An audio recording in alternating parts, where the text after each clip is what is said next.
प्रिय छात्रों, आप सभी का स्वागत है हमारे YouTube चैनल दीप्त क्लासेस, जिसमें हम आज मानव नेत्र जो टॉपिक है क्लास 10th कक्षा 10वीं का जो चैप्टर है विज्ञान विषय का मानव नेत्र तथा रंग बिरंगे संसार, इस चैप्टर से संबंधित महत्वपूर्ण प्रश्नों को देखेंगे जो कि एग्ज़ाम पॉइंट व्यू से बहुत ही इम्पोर्टेंट होंगे। आने वाले एग्ज़ाम 2021 का जो एग्ज़ाम होगा बोर्ड एग्ज़ाम, उसमें यह प्रश्न 100% चांसेस है जिसमें से प्रश्न पूछे जाएंगे। जो कि पहले प्रश्न देख पा रहे हैं, पहला प्रश्न आता है। पहला प्रश्न क्या है जी? आँख का व्यवहार होता है। आँख जो है किस लेंस की तरह व्यवहार करता है। आँख का जो व्यवहार होता है किस लेंस की तरह व्यवहार करता है आँख, तो इसका राइट आंसर है आँख जो है उत्तल लेंस की तरह व्यवहार करता है। आते हैं दूसरे प्रश्न की ओर। दूसरा प्रश्न जो दिया हुआ, दूसरा प्रश्न क्या है? दूसरा प्रश्न दिया हुआ है ये पुतली के साइज को कौन नियंत्रित करता है। आँख का जो पुतली होता है, पुतली जो होता है उसके साइज मतलब उसके आकार को नियंत्रित करने का कार्य कौन करता है? तो उसके आकार को नियंत्रण करने का कार्य जो करता है वह है दृष्टिपटल। क्या है? वह है दृष्टिपटल। दृष्टिपटल द्वारा क्या कहता है? पुतली, आँख के पुतली के साइज का नियंत्रण किया जाता है। आते हैं तीसरे प्रश्न की। तीसरा प्रश्न दिया हुआ है। तीसरा प्रश्न क्या है? तीसरा प्रश्न दिया है जे एक स्वस्थ आँख के लिए दूर बिंदु होता है। तो कोई व्यक्ति का आँख स्वस्थ होगा तो उसका दूर बिंदु कितना होगा? तो इसको अभी तक ज्ञात नहीं किया गया, जिसके माना जाता है इसको कितना होता है? कोई भी स्वस्थ आँख के लिए दूर बिंदु अनंत होती है। कितना होता है? अनंत होता है। ठीक है, आते हैं चौथे प्रश्न की। चौथा प्रश्न जो दिया है, चौथा प्रश्न क्या दिया है? चौथा प्रश्न कह रहा है निकट दृष्टि दोष दूर करने के लिए किस लेंस का व्यवहार होता है। तो दिया हुआ है निकट जो है, निकट दृष्टि दोष को दूर करने के लिए किस लेंस का व्यवहार किया जाता है। तो इसका जो ऑप्शन दिया है अवतल लेंस, उत्तल लेंस, बेलनाकार लेंस और इनमें से कोई नहीं। तो इसका जो राइट आंसर है कौन सा लेंस का व्यवहार किया जाता है? अवतल लेंस का व्यवहार किया जाता है। जबकि दूर दृष्टि दोष को दूर करने के लिए कौन से लेंस का व्यवहार किया जाता है? तो वह है उत्तल लेंस का व्यवहार किया जाता है। ठीक है, उत्तल लेंस का व्यवहार किस दोष को दूर करने के लिए किया जाता है? तो दूर दृष्टि दोष को दूर करने के लिए। जबकि जरा दृष्टि दोष को दूर करने के लिए किस लेंस का उपयोग किया जाता है? तो वह होता है तुम्हारा बाईफोकस लेंस का व्यवहार किया जाता है। किस दोष को दूर करने के लिए? जरा दृष्टि दोष को दूर करने के लिए बाईफोकस लेंस का व्यवहार किया जाता है। उसके उपयोग से जरा दृष्टि दोष को दूर किया जाता है। अतः पांचवा प्रश्न। और पांचवा प्रश्न है, क्या दिया हुआ है? पांचवा प्रश्न कह रहा है नेत्र में प्रवेश करने वाली, क्या नेत्र में प्रवेश करने वाली प्रकाश किरणों का अधिकांश अपवर्तन कहाँ होता है। जब जिन नेत्र में जो है प्रकाश की किरणें प्रवेश करती है तो उसका अपवर्तन अधिक कहाँ होता है? ऑप्शन दिया नेत्रोध के अंदर, ठीक है, और अभिनेत्री लेंस पर, कर्निया के बाहरी पृष्ठ पर, इनमें से कोई नहीं। तो इन चारों ऑप्शन में से देखा जाए जो है नेत्र में अधिकांश अपवर्तन की घटना कहाँ होती है प्रकाश के, तो वह होता है अभिनेत्री लेंस में। कहाँ होता है? अभिनेत्री लेंस में होता है यह घटना। आते हैं छठे प्रश्न को। छठा प्रश्न क्या दिया हुआ है? छठा प्रश्न दिया हुआ है जे किसी वस्तु का प्रतिबिंब आँख के जिस भाग पर पड़ता है तो उसे कहते हैं। तो किसी वस्तु का प्रतिबिंब आँख के जिस भाग पर पड़ता है तो उसे बोलते हैं हम लोग दृष्टिपटल। क्या बोलते हैं? दृष्टिपटल, यानी जिसे बोलते हैं रेटिना। ठीक है ना, रेटिना बोला जाता है दृष्टिपटल का, रेटिना। ठीक है ना। तो आते हैं नेक्स्ट प्रश्न की ओर। ठीक है, नेक्स्ट प्रश्न क्या है? सातवां प्रश्न। सातवां प्रश्न दिया हुआ है। सातवां प्रश्न है जो नेत्र निकट स्थित वस्तु को साफ नहीं देख पाता है उस नेत्र में होता है। अब यहाँ प्रश्न है जो नेत्र है जो निकट स्थित नज़दीक में जो वस्तु रखी हुई है उस वस्तु को साफ नहीं देख पाता है तो उसमें कौन सा दोष शामिल हो जाता है। तो हम देख पा रहे हैं हमारे पास चार ऑप्शन दिए हुए हैं, दूर दृष्टि, निकट दृष्टि और जरा दृष्टि, और इनमें से कोई नहीं। तो 4 ऑप्शन में से कोई ना कोई एक उत्तर होगा, जिसमें दिया निकट स्थित वस्तुओं को साफ नहीं देख पाते हैं, निकट स्थित वस्तुओं को साफ नहीं देख पाते हैं, अर्थात उसमें क्या हुआ है, दूरदृष्टि दोष हुआ है। ठीक है, तो निकट स्थित वस्तुओं को साफ नहीं देख पाते हैं तो वह होता है तुम्हारा दूरदृष्टि दोष हुआ है। और जब दूर स्थित वस्तुओं को साफ नहीं देख पाते हैं, यानी जब दूर स्थित वस्तुओं को क्या है, साफ नहीं देख पाते हैं, तो उसमें हुआ रहता है कौन सा दोष, निकट दृष्टि दोष। ठीक है, आते हैं नेक्स्ट प्रश्न की ओर। 8वां प्रश्न क्या दिया हुआ है, जो दृश्य प्रकाश में किस वर्ण का तरंग दैर्घ्य अधिक होता है। दृश्य प्रकाश में किस वर्ण का तरंग दैर्घ्य, सॉरी गलत मिस्टेक प्रिंट हुआ है। यहाँ प्रश्न है दृश्य प्रकाश में किस वर्ण का तरंग दैर्घ्य अधिक होता है। तो ये ऑप्शन दिए हुए हैं, क्या है, बैगनी, लाल, नीला, पीला।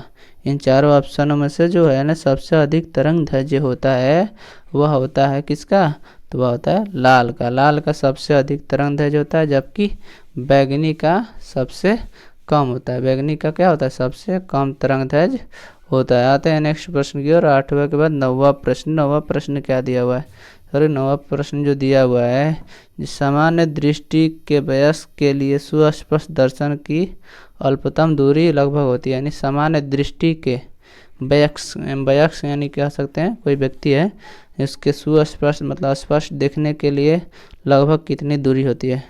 तो स्पष्ट देखने के लिए लगभग कितनी दूरी होती है, तो वह होता है, कितना होता है, वह होता है 25 सेंटीमीटर। ठीक है ना, 25 सेंटीमीटर, जो कि ऑप्शन नंबर कौन सा है, सी। आते हैं नेक्स्ट प्रश्न की ओर।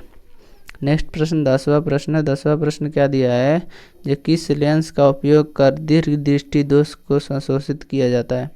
मतलब प्रश्न है जो किस लेंस का उपयोग कर दूर दृष्टि दोष को संशोधित किया जाता है।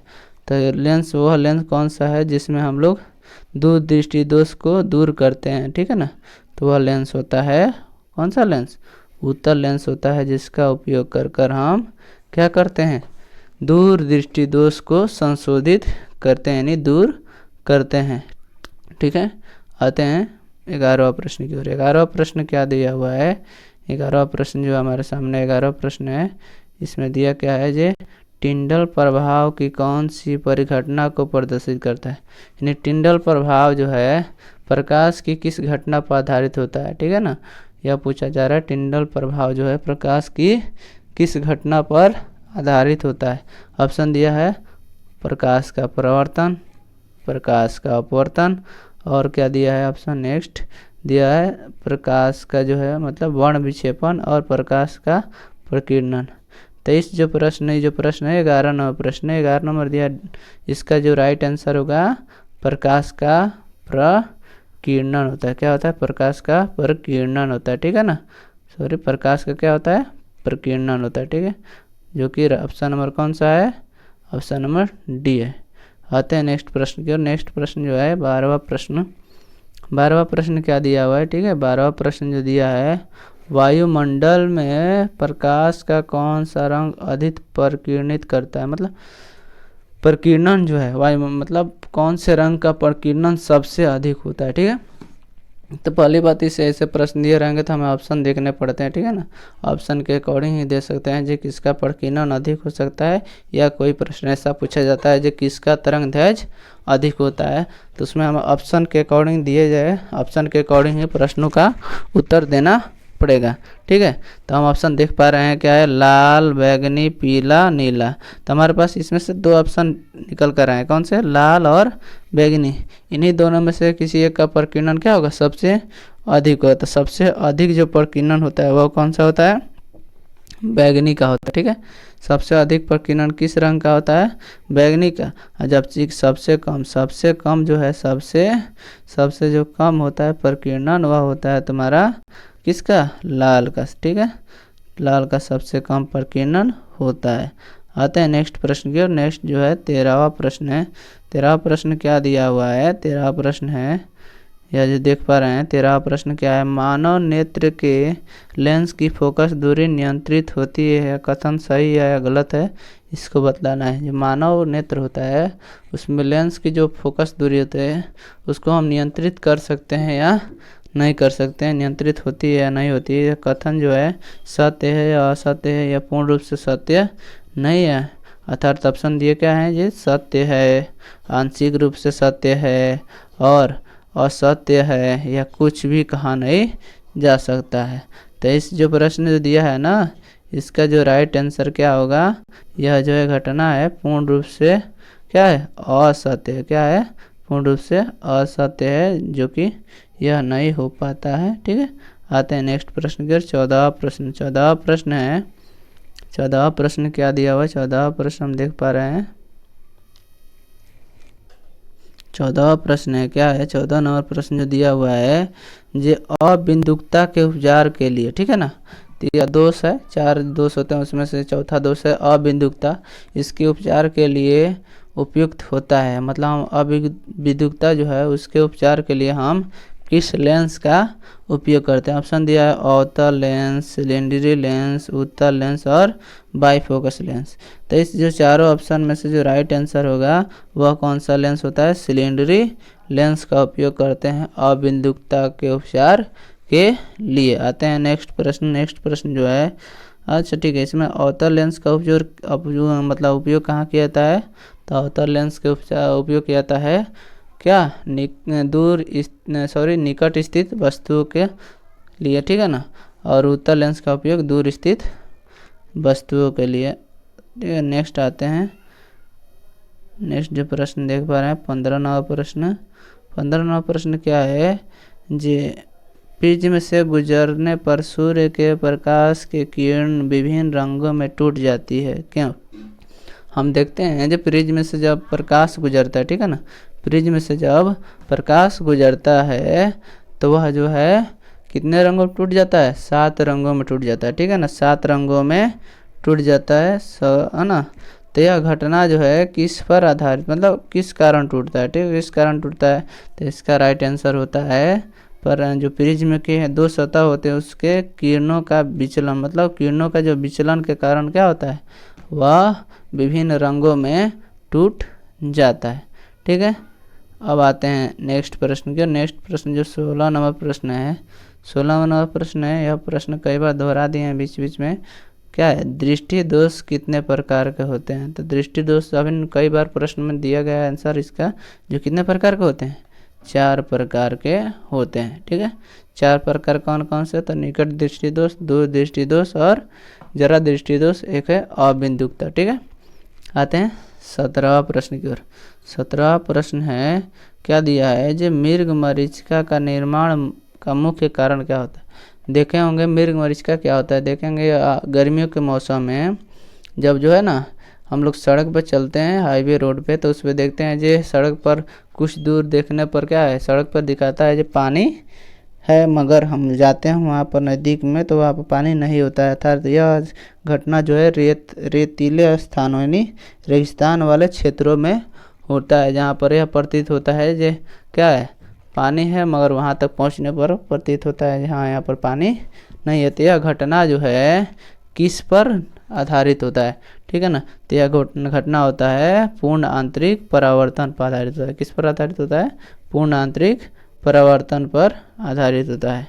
आते हैं नेक्स्ट प्रश्न के। नेक्स्ट प्रश्न जो है 18वां नंबर प्रश्न। 18वां प्रश्न क्या है, जो श्वेत प्रकाश का अवयवी रंगों में टूटने की क्रिया को कहते हैं। यानी श्वेत प्रकाश यानी मतलब श्वेत प्रकाश यानी 7 जब श्वेत प्रकाश के रंग जो है कितने भागों में टूट जाते हैं, 7 भागों में टूट जाते हैं। तो 7 भागों में टूट जाते हैं तो उन्हें किस नाम से जाना जाता है, तो उन्हें जाना जाता है किस नाम से, हम जानते हैं उन्हें वर्ण विक्षेपण के नाम से जानते हैं। किस नाम से जानते हैं, वर्ण विक्षेपण के नाम से जानते हैं। आते हैं 19वां प्रश्न। 19वां प्रश्न क्या है, 19वां नंबर, आकाश का रंग नीला क्यों दिखाई देता है। अभी तक हम लोग बहुत बार ये प्रश्न देखे होंगे, शायद बहुत लोग अध्ययन किए होंगे तो प्रश्न देखे होंगे, मगर हम अभी भी देखते हैं क्या होता है, आकाश का रंग नीला क्यों दिखाई देता है। इस प्रश्न के आंसर अधिकांश बच्चे जानते होंगे। इसका जो राइट आंसर क्या होता है, प्रकाश का जो है ना आकाश का रंग जो है नीला क्यों दिखाई देता है, तो यह होता है प्रकाश के प्रकीर्णन के कारण होता है, जो आकाश का रंग क्या दिखाई देता है, नीला दिखाई देता है। आते हैं 20वां प्रश्न जो कि अंतिम प्रश्न है। क्या दिया हुआ अंतिम प्रश्न क्या है, जे नेत्र लेंस में समायोजन की क्रिया होती है। अब नेत्र जो लेंस है उसमें समायोजन की क्रिया होती है। इसमें ऑप्शन दिए हुए हैं आइरिस द्वारा, नेत्र लेंस द्वारा, कर्निया द्वारा और सिलेंडरी पेशीय द्वारा। तो प्रश्न क्या था, फिर एक बार दोबारा देख लेते हैं प्रश्न क्या था। क्या था हमारे पास, जो नेत्र लेंस में समायोजन की क्रिया होती है। तो नेत्र लेंस में जो समायोजन की क्रिया होती है वह किस में होती है, वह होती है क्या है, सिलियरी पेशियों द्वारा होती है। ठीक है ना, इसका राइट आंसर है सिलियरी पेशियों द्वारा होती है। गुड बाय दोस्तों, अब आएंगे नेक्स्ट वीडियो में, फिर मिलेंगे हम। तब तक चैनल को सब्सक्राइब, लाइक और शेयर करना ना भूलें। धन्यवाद।